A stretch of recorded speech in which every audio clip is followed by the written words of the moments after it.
Hemos estado hablando en la entrada con nuestro querido Luis Quiñones, es asesor presidencial veterano, con Tom Fabricio, representante estatal acá, sobre tristemente el legado que está dejando Biden y los últimos acontecimientos, todo lo que está pasando, que no logramos llegar a entender qué es lo que le está moviendo esas medallas presidenciales a gente que nunca hubiéramos esperado, como George Soros, etcétera.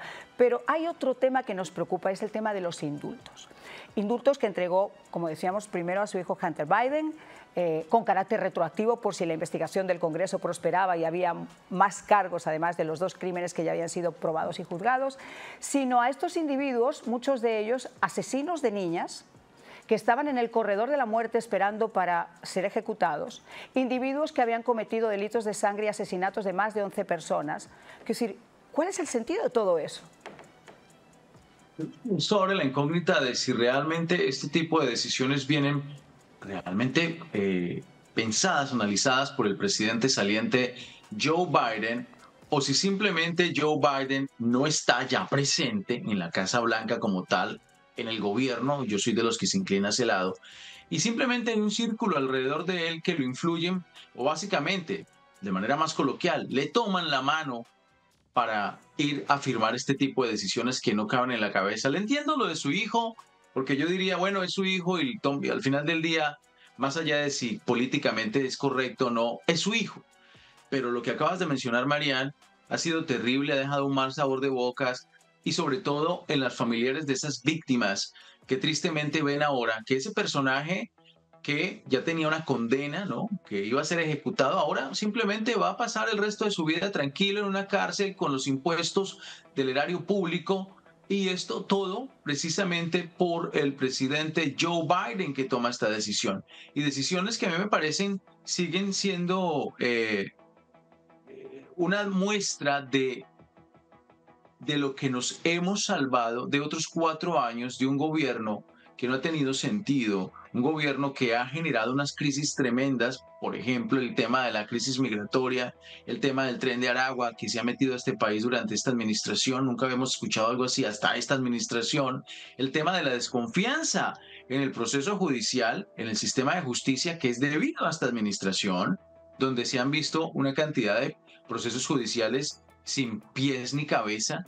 Entonces, gracias a Dios, entra un nuevo gobierno, una certificación del gobierno precisamente hoy en el Congreso, pero que sin embargo todavía a estos últimos 14 días que le quedan, 2 semanas precisamente a la presidencia de Joe Biden, pues esperemos que no haga o no tome decisiones como las que mencionaste en las siguientes semanas, porque francamente todavía como presidente le tengo nerviosismo, le tengo respeto, y no solamente él, sino el círculo que lo rodea. Estoy casi convencido que muchos de ellos influyen en esas decisiones que han tomado, y como incluso las decisiones que se tomaron en geopolítica, que son las que han llevado a Estados Unidos a la crisis de geopolítica que tiene ahora, como incluso el mismo tema de Venezuela, que creo que el acuerdo de Barbados fue un terrible error de cálculo. Y bueno, terrible. Es un legado realmente triste que ha dejado este presidente Joe Biden, que por cierto en las encuestas, concluyo con esto, Marianne, me di cuenta hace poco que había una encuesta donde mostraba que muy poca gente del pueblo estadounidense cree que Joe Biden va a pasar a la historia de Estados Unidos como un buen presidente. Más, la mayoría considera que ha sido un mal presidente. Fíjate, con la muerte de Carter, varios diarios, incluyendo el diario ABC, por ejemplo, en España, estaban cuestionando cada una de estas presidencias y acordaban que tristemente la presidencia de Joe Biden había superado incluso las peores presidencias de Nixon o de Carter aquí en los Estados Unidos, porque Carter en su presidencia fue relativamente malo, fue malo, pero después tuvo la oportunidad de hacer otro tipo de cosas con los derechos humanos, etcétera, que levantaron su credibilidad y levantaron su popularidad. Pero Joe Biden no lo ha hecho y todavía estamos por ver muchísimas más cosas. Luis, a ese punto quiero llegar. Estaba hablando César de un tema que a mí me parece muy significativo, que lo hemos comentado también, Tom, contigo, que es la politización de la justicia. Yo creo que nunca hasta este momento, hasta esta administración en este país, había existido un ejemplo tan claro de cómo el Ejecutivo había logrado dominar el Departamento de Justicia y las agencias federales para sacar a un candidato político de una campaña política. Pero eso ya pasó, él ya es presidente, pero vemos que hay individuos como Leticia James o vemos que hay individuos como el juez Merchan, que va a darle ahora sentencia, que siguen insistiendo en destruirlo. Y son además personas extremadamente cuestionadas por su conflicto flagrante de intereses de haber hecho una campaña política diciendo que lo iban a meter en la cárcel, o, por ejemplo, en el caso de Merchan, que estábamos comentando antes, con su familia y él mismo apoyando a los individuos. Tom, ¿cuál es tu opinión? Pues aquí en este país, por la Constitución Nacional, tenemos una división de los rangos del gobierno. Tenemos rango judicial, ejecutivo y legislativo.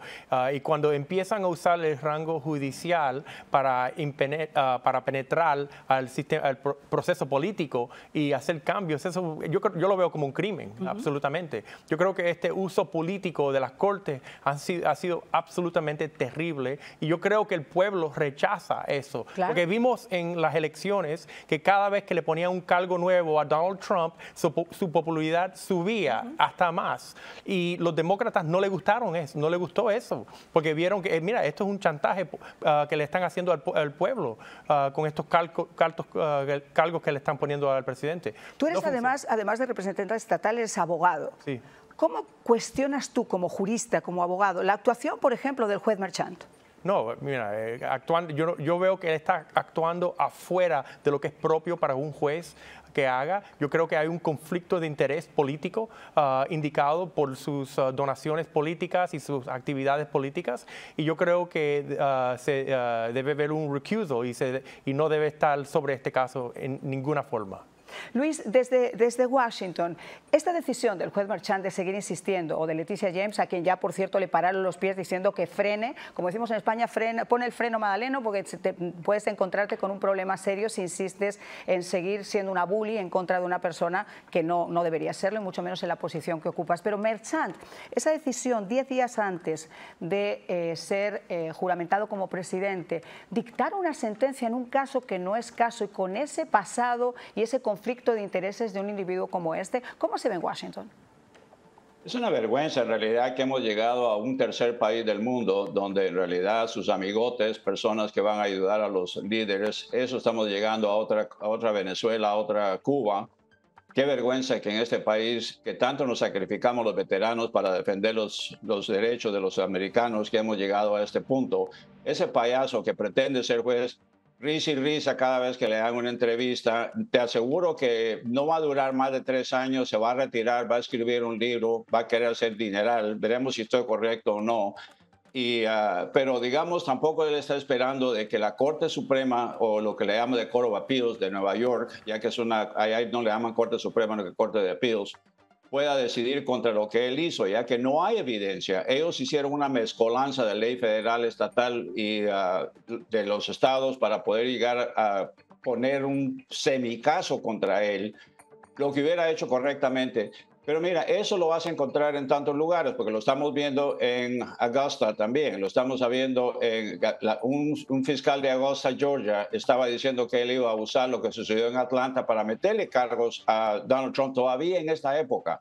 Es increíble que estemos llegando a estos niveles, todo por toda razón. ¿Y quiénes son los que están usando estos sistemas legales para poder atacar a un contrincante político? Los demócratas. Yo no veo ningún republicano llenando cargos contra algún candidato solo por ser candidato. La otra cosa que nos preocupa es de que varias de las personas que estaban dentro del National Security Council, el Consejo Nacional de Seguridad, querían quedarse en la posición, pero sabemos que mucha de esta gente viene de la época de Obama, y entonces se le avisó al presidente: no dejes a nadie que venga de las anteriores administraciones, aunque hayan servido en tu administración anteriormente, hay que sacarlos a todos, porque aquí es un nido de serpientes. El Departamento de Estado está lleno de serpientes que han estado infiltrando en las embajadas, empujando agendas que no deberían de estar empujando, que no son contrarias. Hemos visto que ellos han participado en la desaparición de más de 350,000 niños, y cuando una fiscal pidió interrogar a uno de los oficiales de la embajada, le dijeron que no y le negaron la visa. Eso es la clase de gente que tenemos ahora en este gobierno de Estados Unidos. Tenemos que hacer una limpieza total. No va a ser tan posible con solo 5 miembros de la Cámara de Representantes y 3 senadores. Va a ser muy difícil llegar a hacer los cambios que necesitamos. Ahora, Luis, Tom y César, fíjate, Luis ha dicho algo muy interesante. Yo creo que una de las grandes lecciones quizá que ha aprendido Donald Trump después de 4 años al frente del gobierno, 4 años de separación y de persecución política, y ahora lo que se avecina es que se va a rodear de gente no solamente capacitada, sino de gente leal. Y yo creo que la lealtad es absolutamente importante. Se produjo, César, la reelección de Mike Johnson. El presidente ganó el voto popular, ganó el voto electoral, pero necesita, como dice Luis, personas que realmente puedan ayudarle a fundamentar lo que él representa y lo que quiere representar para el pueblo americano. ¿Qué opinas tú de lo que puede llegar a pasar en el Congreso de los Estados Unidos? Obviamente no tenemos una bolita mágica, pero ¿crees que con esta reelección de Mike Johnson lo va a tener más fácil? Hay un grupo que quedó no tan contento con la reelección de Mike Johnson porque piensan que puede haber un mejor liderazgo. Yo particularmente soy de los que creo que la reelección de Mike Johnson como presidente de la Cámara, como vocero de la Cámara, Speaker of the House, era muy importante para resolver rápidamente lo imperioso de precisamente certificar la elección del presidente Donald Trump. 2, es claro que también Mike Johnson tiene que navegar esa mayoría pequeña que tiene dentro de su bancada, mantener a su bancada contenta, pero también avanzar en los primeros 100 días de gobierno del presidente Trump, la agenda por la que fueron electos la gran mayoría, si no todos, los representantes que están allí ahora, incluyendo el presidente. Y 2 temas básicos y esenciales fueron elegidos: economía y seguridad. Y dentro de la seguridad incluye el tema de la migración, el tema de más barreras o más oficiales en la frontera sur de los Estados Unidos, en fin, todo lo que trae ese tema de seguridad y el tema de la economía. Yo creo que Mike Johnson tiene que mostrar ese liderazgo de poder unificar a esa bancada republicana dentro de esos 2 pilares o temas esenciales por los que fueron electos los legisladores y el presidente Trump. Y si en el futuro quieren otro liderazgo, creo yo que el que quiera hacer o llamar a esa moción de remoción, pienso yo que deberían de hacerlo un poco más adelante y no apresurarse, por lo menos en estos primeros 100 días, porque creo que es clave y esencial para que la agenda del presidente Trump, la agenda por la que fue electo y por la que el pueblo americano votó, incluyendo, ojo, demócratas, independientes y republicanos que votaron por esa agenda, pues se pueda rápidamente avanzar, porque recordemos que el presidente Trump solo tiene un término, solo tiene estos 4 años, no le queda un segundo término, así que hay que ayudarle a completar esa agenda pronto. Y, hombre, legisladores perfectos no hay.